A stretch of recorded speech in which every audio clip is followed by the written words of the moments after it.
राजधानी जयपुर के talk road स्थित बहुमंजिला इमारत मंगलम रेडियंस की कॉमन छत पर किए निर्माण को सील मुक्त करने के प्रार्थना पत्र को जेडीए ने खारिज कर दिया है।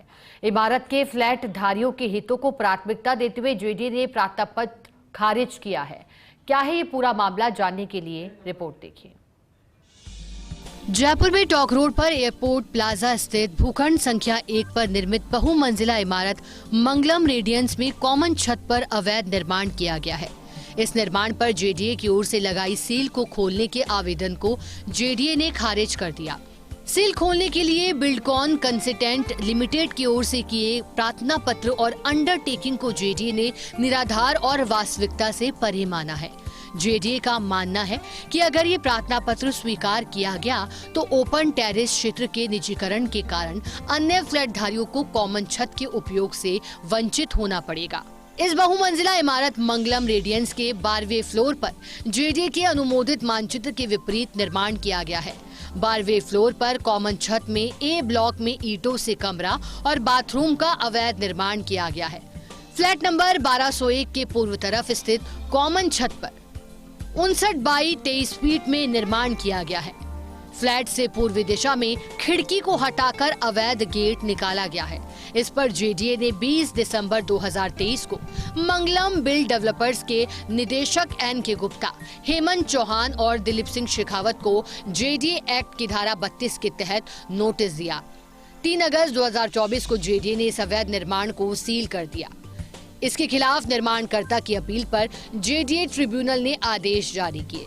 जेडीए ट्रिब्यूनल ने 7 नवंबर 2024 को निर्माणकर्ता के प्रार्थना पत्र पर 6 महीने में कार्रवाई पूर्ण करने के जेडीए को आदेश दिए।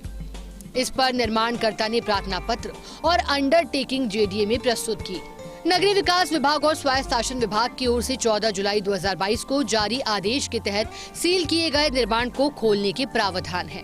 निर्माणकर्ता की ओर से पेश प्रार्थना पत्र और शपथ पत्र का इसी आदेश के तहत जेडीए की जोन उपायुक्त अपूर्वा परवाल ने परीक्षण किया। प्रकरण में जारी नोटिस, सील फर्द और फोटोग्राफ को देखा गया।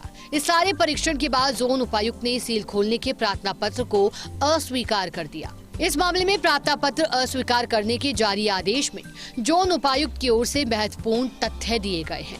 इस आदेश में जोन उपायुक्त ने कहा है कि निर्माणकर्ता की ओर से पेश दस्तावेजों में आवेदक ने अवैध निर्माण स्वीकार नहीं किया है, जबकि किया गया निर्माण जेडीए की ओर से अनुमोदित भवन मानचित्र के विपरीत और अवैध निर्माण की श्रेणी में आता है।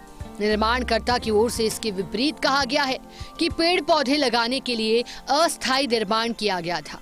आवेदक का ये कथन उसके द्वारा किए गए वास्तविक उल्लंघन को अस्वीकार करने की प्रवृत्ति को दर्शाता है। जेडीए एक्ट का नोटिस जारी करते हुए 7 महीने से अधिक समय बीत गया। इसके बावजूद आवेदक ने अवैध निर्माण को स्वयं के स्तर पर नहीं हटाया। आवेदक की ओर से किए गए अवैध कृत्य को स्वीकार नहीं किया गया। आवेदक की ओर से प्रस्तुत अंडरटेकिंग विप्रार्थना पत्र ये संकेत नहीं देता कि अवैध निर्माण को आवेदक हटाएगा। इस तरह के निराधार व वास्तविकता से परे दस्तावेज को स्वीकार करना प्राधिकरण के वैधानिक दायित्वों से विमुख होना होगा। साथ ही कॉमन छत का निजीकरण होने के कारण अन्य फ्लैट धारियों को इसके उपयोग से वंचित करना भी होगा। ऐसे में निर्माण को सील मुक्त करने का कोई कानून अथवा न्याय संगत आधार स्थापित नहीं किया गया।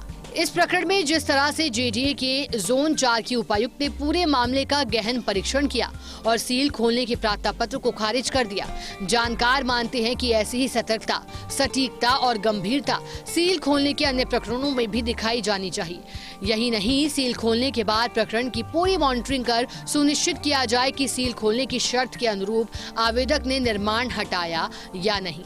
अगर ऐसा किया गया तो सील खोलने की निर्धारित प्रक्रिया का उद्देश्य सार्थक हो सकेगा और अवैध निर्माणों पर अंकुश लगेगा। फर्स्ट इंडिया न्यूज के लिए जयपुर से अभिषेक श्रीवास्तव की रिपोर्ट।